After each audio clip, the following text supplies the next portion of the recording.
all this talk that I slept with the dead ones or had sex with dead bodies, there is no truth to any of that. I lived in the mortuary, yes, but not in the embalming room. I mean, they make it sound like, I slept in the crypts with them. And I never climbed into a coffin or anything like that. That is so damn ridiculous. And besides, the dead won't bother you. It's the living you got to worry about. 10-Minute Murder contains depictions of actual crimes. What you are about to hear is real and violent in nature. Discretion is advised. This is 10-Minute Murder.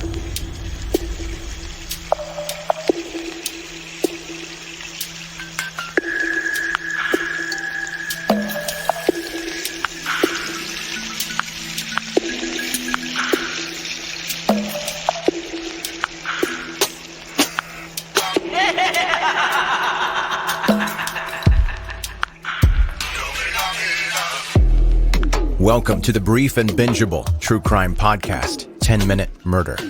I'm Joe, and thanks for being here this extra creepy Halloween special edition of the podcast. The 10-minute part of 10-Minute Murder is going to be a fib today. It's going to be much longer than 10 minutes, kind of a deep dive. And today the focus is on a serial killer that scares me more than any other in the history of ever. I've avoided talking about him, I've had legit nightmares about him, and I don't know why I'm even talking about it now, because it isn't going to end well for my sleep. And yeah, we're breaking with normal rules of sticking to 10 minutes, so if you're wondering why I'm still talking longer than I normally do, that's why. Before we get going, take a second to subscribe to 10-Minute Murder if you haven't already. I'm giving myself nightmares for you, so the least you can do is subscribe. If you have friends that like having nightmares too, tell them about the podcast and we can all not sleep together. Okay, that sounded weird, but you know what I mean. Okay, let's talk about John Wayne Gacy, the killer clown.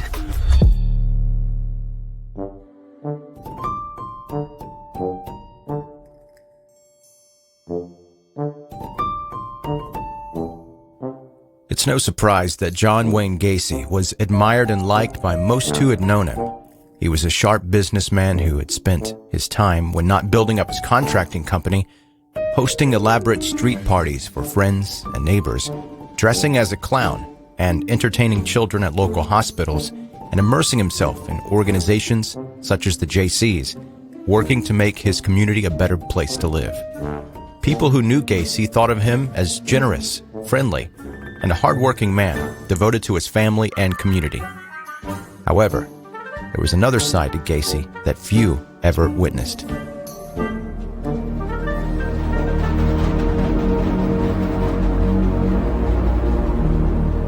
It was May 22nd, 1978, and Jeffrey Ringol had recently returned from a winter vacation in Florida to his home in Chicago. He decided to have a night out on the town, visiting a couple of bars.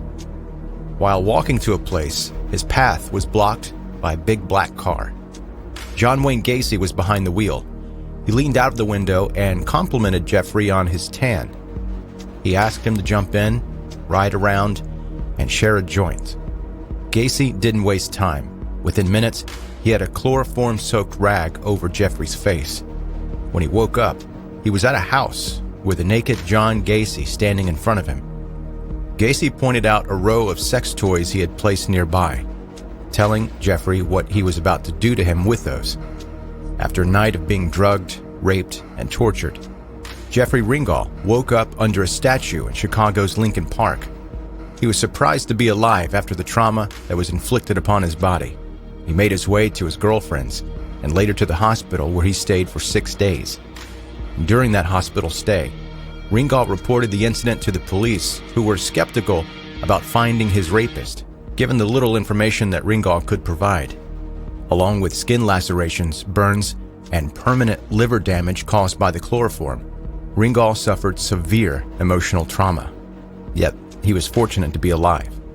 Ringol was one of the very few victims of John Wayne Gacy to have survived.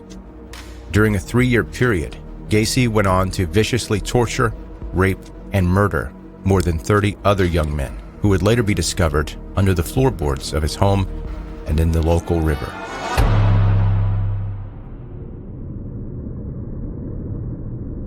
Chicago's Irish inhabitants, Mr. and Mrs. John Wayne Gacy Sr., marked the day with celebration. It was a St. Patrick's Day, and Marion Robinson Gacy and John Wayne Gacy Sr. welcomed their first son into the world at Edgewater Hospital in 1942. John Wayne Gacy Jr. was the second of 3 children. His older sister, Joanne, was born 2 years before him, and 2 years later came his youngest sister, Karen. All of the Gacy children were raised Catholic, and all 3 attended Catholic schools where they lived in the northern side of Chicago. The neighborhood in which Gacy grew up was middle class, and it was not uncommon for young boys to take on part-time jobs after school. Gacy was no exception, and he busied himself after school with a series of part-time positions and Boy Scout activities. The young Gacy had newspaper routes.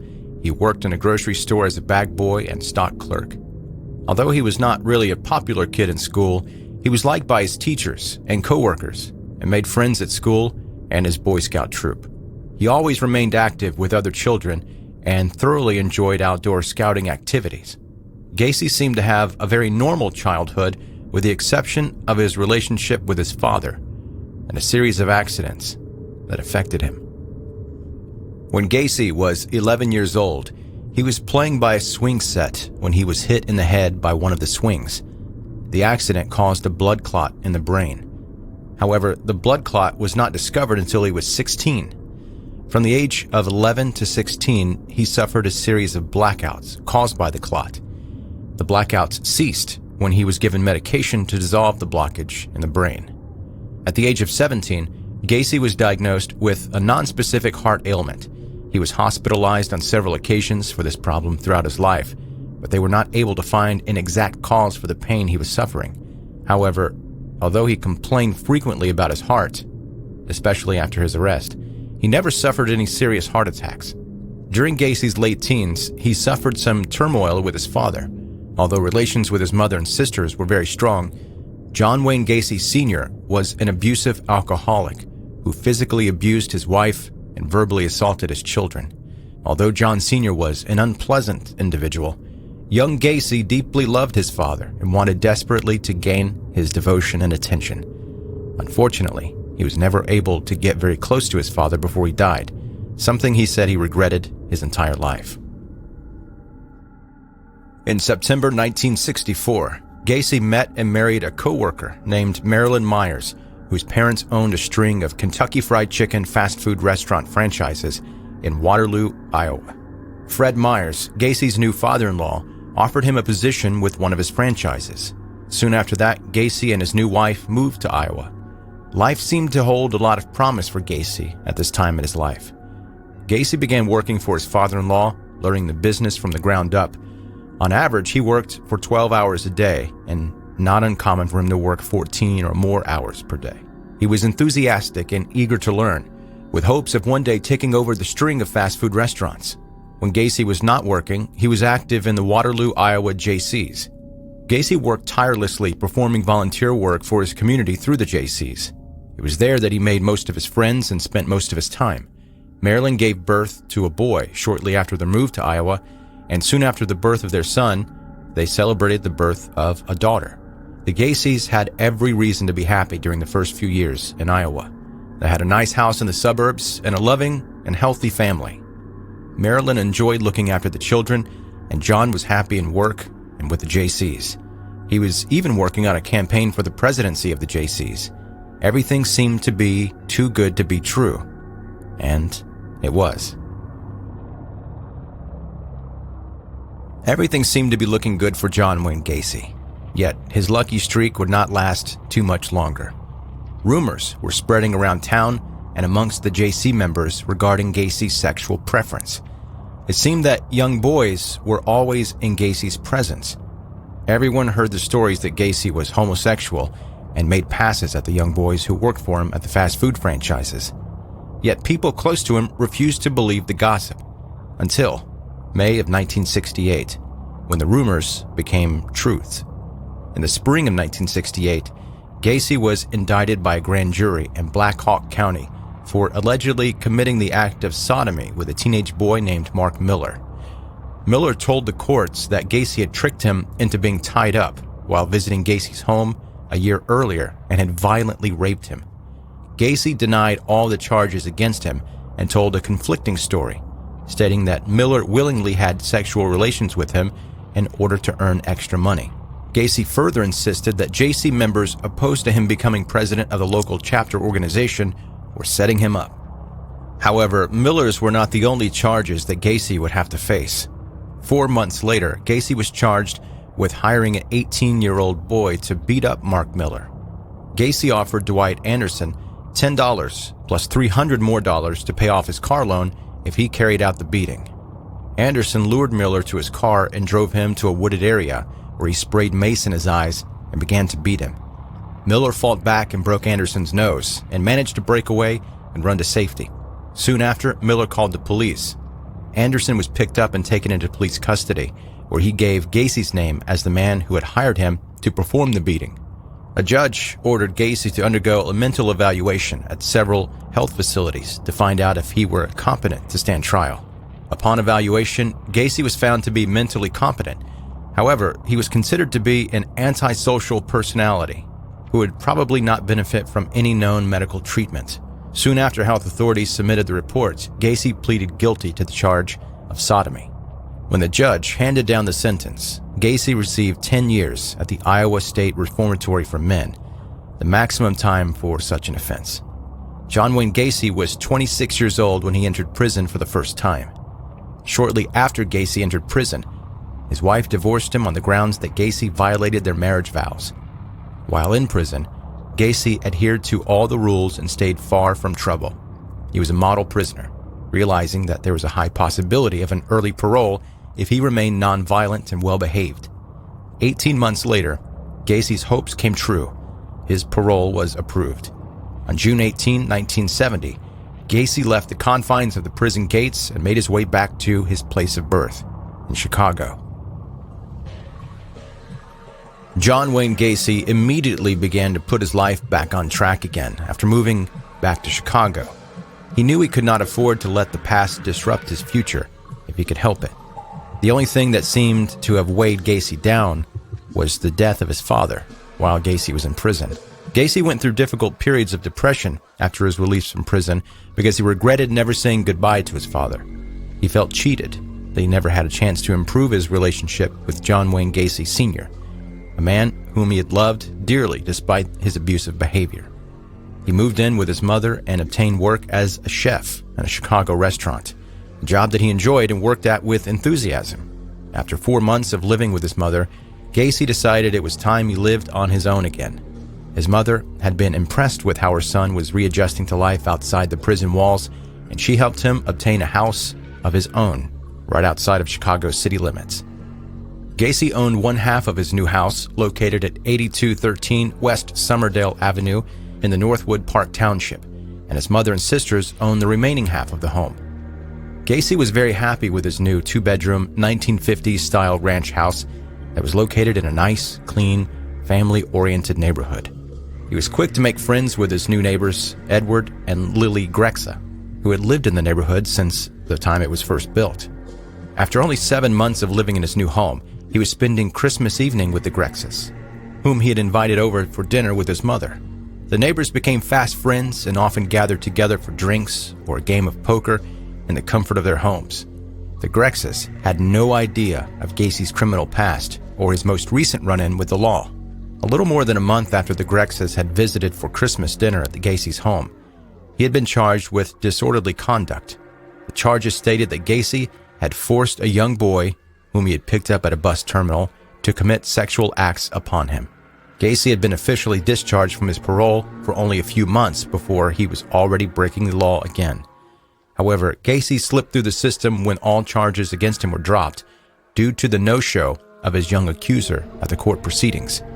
Gacy was a free man once again. On June 1st, 1972, Gacy married Carroll Hoff, a newly divorced mother of 2 daughters.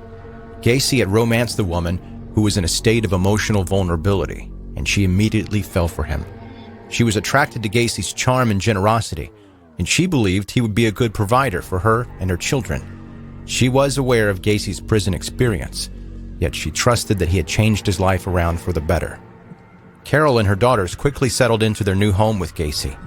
The couple maintained a close relationship with their neighbors and the Grexas were always invited over to the Gacy's house for elaborate parties and barbecues. As flattered as they were to receive such invitations by their young neighbors, they were always bothered by a horrible stench that prevailed through the house. Lily Grexa was sure a rat had died underneath the floorboards, and she urged Gacy to solve the problem.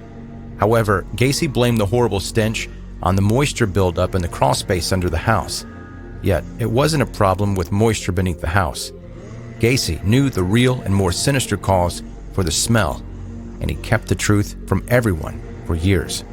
Although many friends, family members, and neighbors complained about the strange smells coming from the Gacy's house, it certainly didn't stop them from attending his theme parties. Gacy threw 2 memorable barbecues, in which he invited all of those close to him. On one occasion, more than 300 guests showed up to attend. The 2 that were attended the most were a luau-themed party and a Western-themed party. Both were huge successes. Gacy thrived on the attention he received. He liked to feel important. In 1974, Gacy decided he wanted to go into business for himself. He began a contracting business named Painting, Decorating, and Maintenance, or PDM Contractors Incorporated. He hired young teenage boys to work for him. He told friends that he hired such young men to keep the costs low. However, that was not Gacy's only reason for hiring teenage boys. Gacy intended to seduce his young employees. His homosexual desires and urge to inflict harm were slowly becoming more apparent to those around him, especially his wife. Carroll and John had drifted apart by 1975. Their sex life had come to a halt, and Gacy's moods became more unpredictable. He would be in a good mood one moment, and the next, he would be flying into an uncontrollable rage and throwing furniture.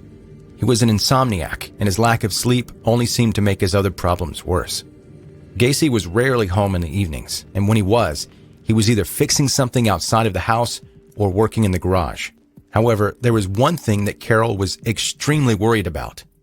It was not only that Gacy showed no sexual interest in her that hurt Carroll, but also what pained her even more was when she began to find magazines with naked men and boys in the house.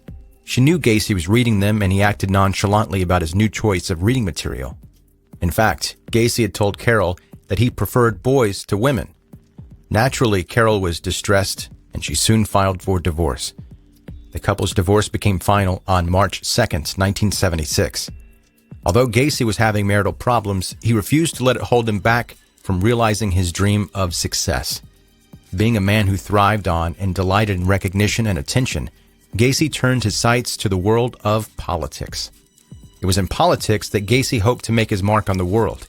He had high aspirations and hoped to one day run for public office. Gacy realized he had to get his name out and make himself known by participating in volunteer projects and community activities. He also knew that if he were to succeed in politics, he had to win over the people. Gacy had a natural talent when it came to persuading others, and he creatively came up with a way to gain the recognition he sought. It was not long before Gacy caught the attention of Robert Matwick, the Democratic Township Committeeman for Norwood Park. As a free service to the community, Gacy and his employees volunteered to clean up Democratic Party headquarters. Gacy further impressed Matwick when the contractor dressed up as Pogo the Clown and entertained children at parties and hospitals. Unaware of Gacy's past and impressed by his sense of duty and dedication towards the community, Matwick nominated Gacy to the Street Lighting Commission. In 1975, Gacy became the secretary-treasurer.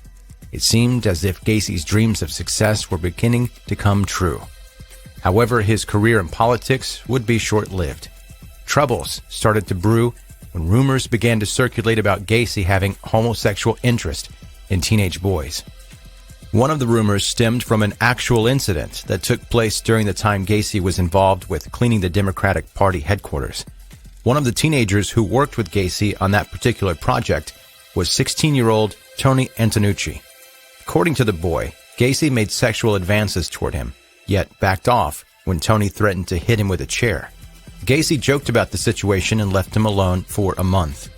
The following month, while visiting Gacy's home, Gacy again approached Tony. Gacy tried to trick the young man into handcuffs, and believing that he was securely cuffed, he began to undress the boy. However, Tony had made sure that one of his hands was loosely cuffed and he would be able to free himself and wrestle Gacy to the ground. Once he had Gacy on the ground, he handcuffed him, but eventually let him go after Gacy promised he would never try touching him. Gacy never made sexual advances toward him again, and the boy remained working for Gacy for almost a year following the incident. 17-year-old Johnny Buckovich was like most young men who enjoyed cars and took great pride in his 1968 Dodge, on which he was continually working. He loved to race his car, a hobby that cost quite a bit for a young man of 17. In order to pay for new parts to sustain his hobby, he knew he had to get a job.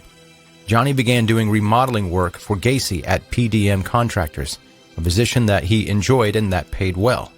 He and Gacy had a good working relationship, which made the long hours pass by quickly. However, their working relationship ended abruptly when Gacy refused to pay Johnny for 2 weeks of work, something that Gacy did often to his employees in order to save money for himself. Angered that Gacy withheld his pay, Johnny went over to his boss's house with 2 friends to collect. When Johnny confronted him about his pay, Gacy refused to pay him, and a large argument erupted. Johnny threatened that he was going to tell authorities that he was not deducting taxes from earnings. Gacy was enraged and screamed at him. Finally, Johnny and his friends realized there was little they could do and eventually left Gacy's house. Johnny dropped off his friends at their house and drove away, never to be seen alive again. Michael Bonin, also 17, was not too different from Johnny, and that he enjoyed working with his hands. He especially liked doing woodworking and carpentry, and was often busy with several projects at a time. In June of 1976, he had almost completed work on restoring an old jukebox, yet he had never had a chance to finish the job he had begun. While en route to catch a train to meet his stepfather's brother, he disappeared. Billy Carroll Jr. was the kind of boy who seemed to be always getting into trouble ever since his parents could remember. At the age of 9, he was in a juvenile home for stealing a purse, and at age 11, he was caught with a gun. Billy was mischievous and spent most of his time on the streets in uptown Chicago. At the age of 16, Billy was making money by arranging meetings between teenage homosexual boys and adult clientele for a commission. Although Billy came from a very different background than Michael Bonin and Johnny Butkovich, they all had one thing in common: John Wayne Gacy Jr. Just like Johnny and Michael, Billy also disappeared suddenly. On June 13, 1976, Billy left his home and was never seen alive again. Gregory Godzik loved his job with PDM Contractors, and he didn't mind doing the odd jobs that his boss required of him, such as cleaning. The money from his job also allowed for him to buy parts for his 1966 Pontiac car, a time-consuming hobby. He was proud of his car. Although it was a bit of an eyesore, it served its purpose. On December 12, 1976, Gregory dropped off his date at her house, a girl he had a crush on for some time, and drove off towards his home. The following day, police found Gregory's Pontiac, but Gregory was missing. He was 17 years old. On January 20th, 1977, 19-year-old John Cizik also disappeared, much like the other young men before him. He had driven off in his 1971 Plymouth Satellite and was never seen alive again. A short while after the young man vanished, another teenager was picked up by police in a 1971 Plymouth Satellite while trying to leave a gas station without paying. The youth said that the man he was living with could explain the situation. The man was Gacy, who explained to police that Cizik had earlier sold him the car. Police never checked the car title, which had been signed 18 days after the disappearance, with a signature that was not his own. Robert Gilroy was an outdoorsman, avid camper, and horse lover. On September 15, 1977, 18-year-old Gilroy was supposed to catch a bus with friends to go horseback riding, but he never showed up. His father, who was a Chicago police sergeant, immediately began searching for Robert when he heard that his son was missing. Although a full-scale investigation was mounted for his son, Robert was nowhere to be found. More than a year later, another young man named Robert Peist would vanish mysteriously. The investigation into his disappearance would lead not only to the discovery of his body, but the bodies of Butkovich, Bonin, Carroll, Cizik, Gilroy, and 27 other young men who had suffered similar fates. It would be a discovery that would rock the foundations of Chicago and shook all of America. Robert Peist was only 15 when he disappeared from just outside the pharmacy where he'd worked just minutes earlier. His mother, who had come to pick him up from work, had been waiting inside the pharmacy for Robert, who had said he'd be right back after talking with a contractor who offered him a job. Yet Robert never returned. His mother began to worry as time passed. Eventually, her worry turned to dread. She searched the pharmacy area outside and inside, and still Robert was nowhere to be found. 3 hours after Robert's disappearance, the police department was notified.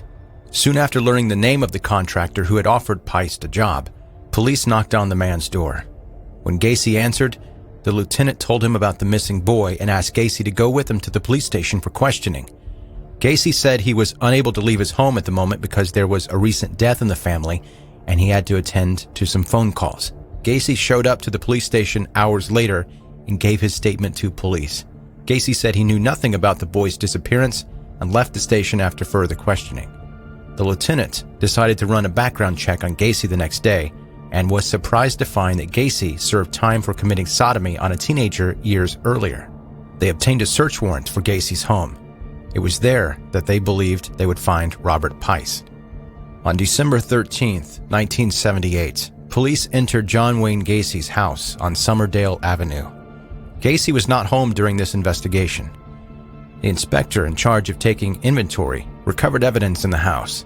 Some of the items on that list that were confiscated from Gacy's home were a jewelry box containing 2 driver's licenses and several rings, including one which was engraved with the name West Main High School Class of 1975 and the initials JAS, a box containing marijuana and rolling papers, 7 erotic novels made in Sweden, different pills including Valium, a switchblade knife, a stained section of a rug, color photographs of pharmacies and drugstores, an address book, a scale, books such as Tight Teenagers, The Rights of Gay People, Bike Boy, 21 Abnormal Sex Cases, The American Bicentennial Gay Guide, Heads and Tails, and The Great Swallow, a pair of handcuffs with keys, a 3-foot-long 2x4 wooden plank with 2 holes drilled at each end, an Italian pistol, police badges, a very large rubber sex toy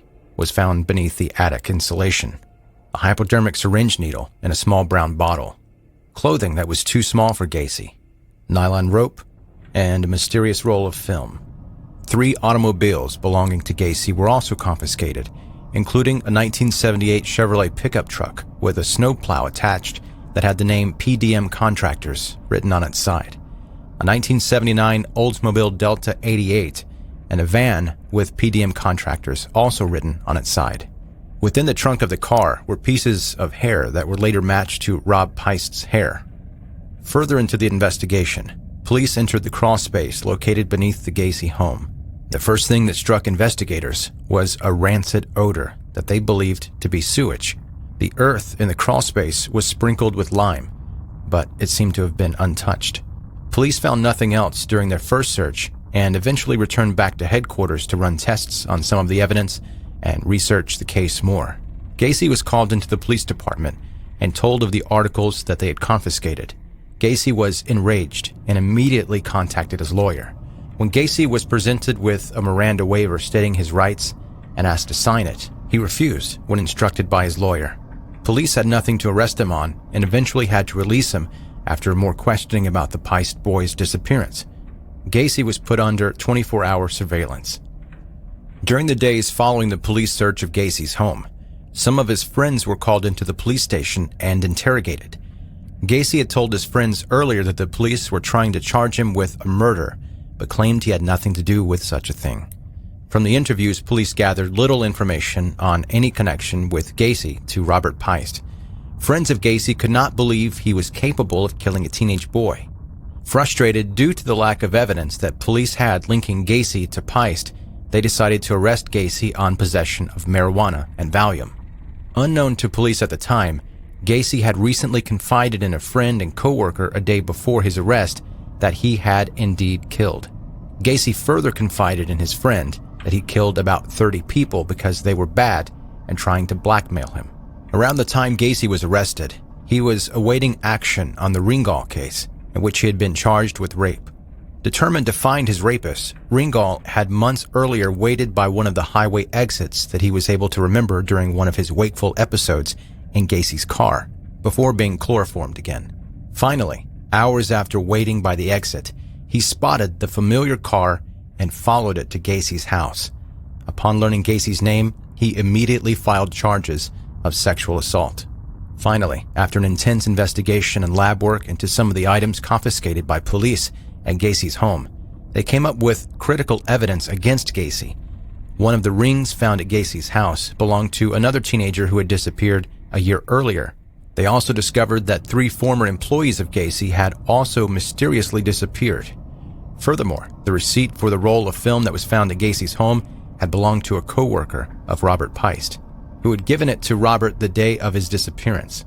With the new information, investigators began to realize the enormity of the case that was unfolding before them. It was not long before investigators were back searching Gacy's house. Gacy had finally confessed to police that he did kill someone, but said it had been in self-defense. He said that he had buried the body underneath his garage. Gacy told police where they could find the body, and police marked the gravesite in the garage. But they did not immediately begin digging. They first wanted to search the crawlspace under Gacy's house.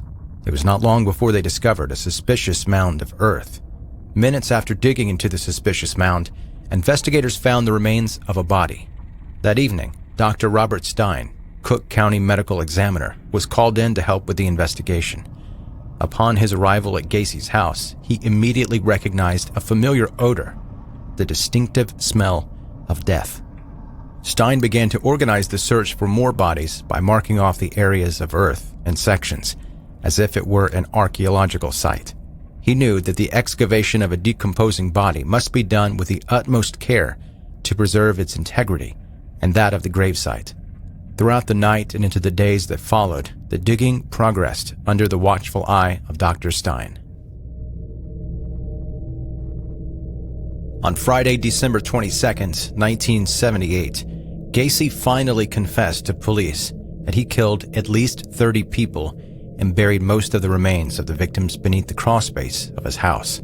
According to the book Killer Clown, The John Wayne Gacy Murders by Sullivan and Macon, Gacy said that the first killing took place in January 1972 and the second in January 1974, about a year and a half after his marriage. He further confessed that he would lure his victims into being handcuffed and then he would sexually assault them. To muffle the screams of his victims, he would stuff a sock or underwear into their mouth and kill them by pulling a rope or board against their throats as he raped them. Gacy admitted to sometimes keeping the dead bodies under his bed for several hours before eventually burying them in the crawlspace. On the first day that the police began their digging, they found 2 bodies. One of the bodies was that of John Buckovich, who was buried under the garage. The other body was the one found in the crawlspace. As the days passed, the body count grew higher and higher. Some of the victims were found with their underwear still lodged deep in their throats. Other victims were buried so close together that police believed they were probably killed or buried at the same time. Gacy did confirm to police that he had, on several occasions, killed more than one person in a day. However, the reason he gave for them being buried so close together was that he was running out of room and needed to conserve space. On the 28th of December, police had removed a total of 27 bodies from Gacy's house. There was also another body found weeks earlier, yet it was not in the crawlspace. The naked corpse of Frank Wayne Dale Landigan was found in the Des Plaines River. At the same time of the discovery, police were not yet aware of Gacy's horrible crimes, and the case was still under investigation. But investigators found Langanden's driver's license in Gacy's home and connected him to the young man's murder. He was not the only one of Gacy's victims to be found in the river. Also on December 28th, police removed from the Des Plaines River the body of James Mojo Mazaria, who still had his underwear lodged in his throat. The coroner said that the underwear stuffed down the victim's throat had caused him to suffocate. Gacy told police that the reason he disposed of the bodies in the river was because he ran out of room in his crawlspace and because he had been experiencing back problems from digging the graves. By the end of February, police were still digging up Gacy's property. They had already gutted the house and were unable to find any more bodies in the crawl space. It had taken investigators longer than expected to resume the search due to bad winter storms that froze the grounds and the long process of obtaining proper search warrants. However, they believed there were still more bodies to be found, and they were right. While workmen were breaking up the concrete of Gacy's patio, they came across another horrific discovery. They found the body of a man still in good condition, preserved in the concrete. The man wore a pair of blue jean shorts and a wedding ring. Gacy's victims no longer included just young boys or suspected homosexuals, but now also married men. The following week, another body was discovered. The 31st body to be found linked to Gacy was in the Illinois River. Investigators were able to discover the identity of the young man by a Tim Lee tattoo on one of his arms. A friend of the victim's father had recognized the Tim Lee tattoo while reading a newspaper story about the discovery of the body in the river. The victim's name was Timothy O'Rourke, who was said to be such a fan of Bruce Lee's that he took the Kung Fu master's last name and added it to his own name in his tattoo. It is possible that Gacy had become acquainted with the young man in one of the gay bars in Newtown. Yet another body was found on Gacy's property around the time O'Rourke was discovered and pulled from the river. The body was located beneath the recreation room of Gacy's house. It would be the last body to be found on Gacy's property. Soon after the discovery, the house was destroyed and reduced to rubble. Unfortunately, among the 32 bodies that were discovered, that of Robert Peist was still unaccounted for. Peist was still missing. Finally, in April 1979, the remains of Robert Peist were discovered in the Illinois River. His body had supposedly been lodged somewhere along the river, making it difficult to find it. However, strong winds must have dislodged the corpse and carried it to the locks at Dresden Dam, where it was eventually discovered. Autopsy reports on Peist determined that he had been suffocated from paper towels being lodged down his throat. The family soon after filed an $85 million lawsuit against Gacy for the murder and the Iowa Board of Parole, the Department of Corrections, and the Chicago Police Department for negligence. Police investigators continued to match dental records and other clues to help identify the remaining victims who were found on Gacy's property.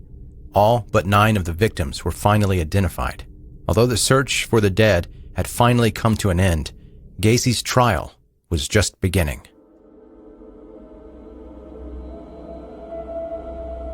On Wednesday, February 6, 1980, John Wayne Gacy's murder trial began in the Cook County Criminal Courts building in Chicago, Illinois. Jury members, who consisted of 5 women and 7 men, listened as prosecutor Bob Egan talked about Robert Peist's life and his gruesome death, and how Gacy was responsible for his murder, along with 32 other young men.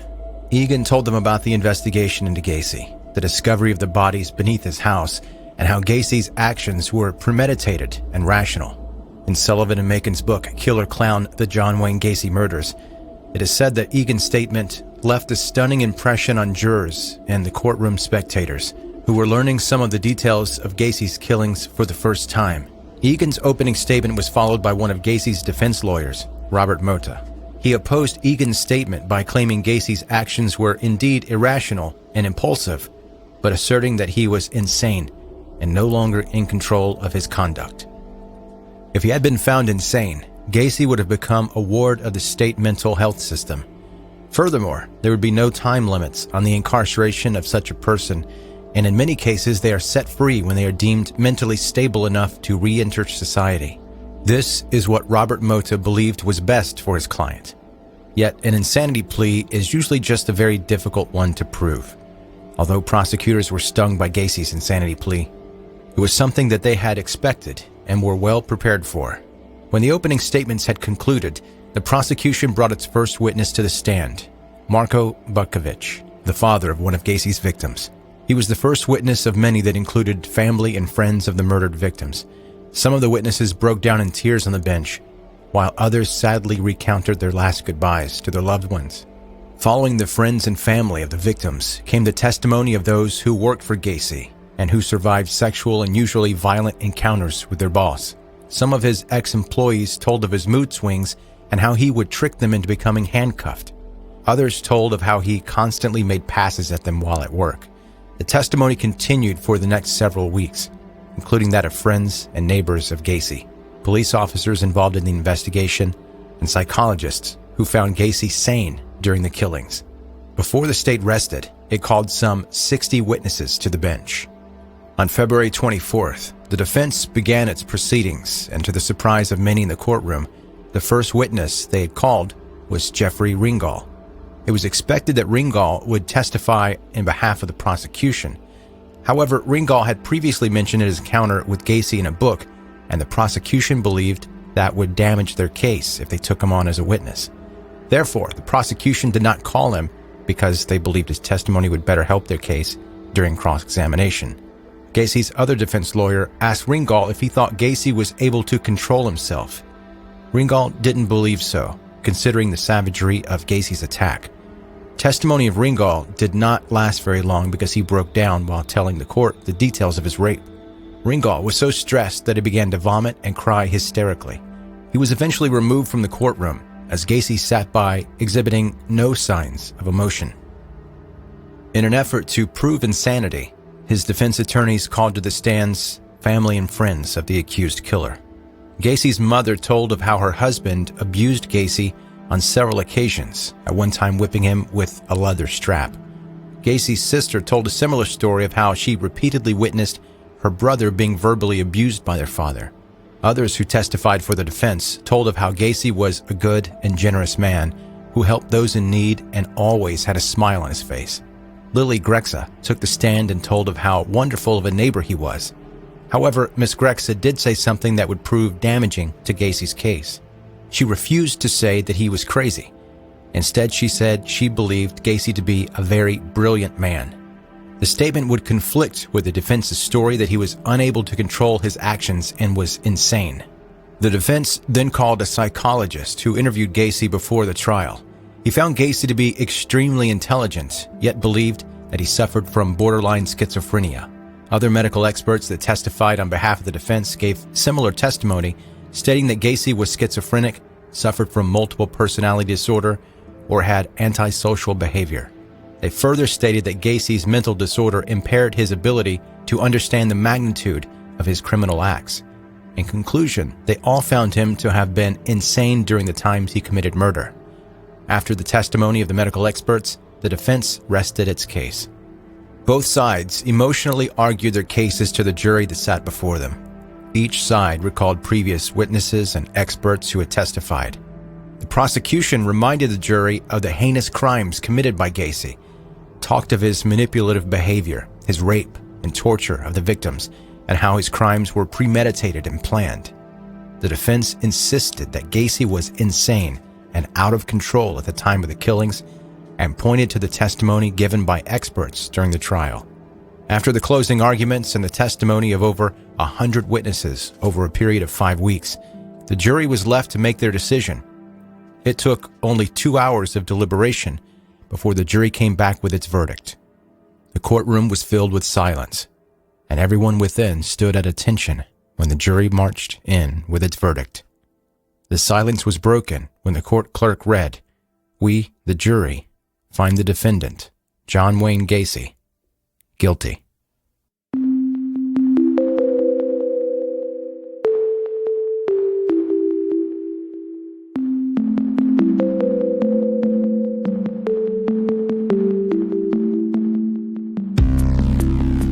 And that's today's 10-minute murder Halloween special on the killer clown John Wayne Gacy. Now, obviously, that's not 10 minutes. And I hope you'll forgive me for breaking my own 10-minute rule. But it's Halloween, and it's one of maybe the most notorious and terrifying killers to ever walk the earth. I hope you enjoyed the episode today, and if you did, feel free to leave a 5-star review on Apple Podcasts if that's where you listen. If you have friends that enjoy listening to true crime, let them know about 10-Minute Murder. And lastly, if you're not subscribed to 10-Minute Murder, go ahead and do that right now. Thank you for listening. Have a good night, Mayor.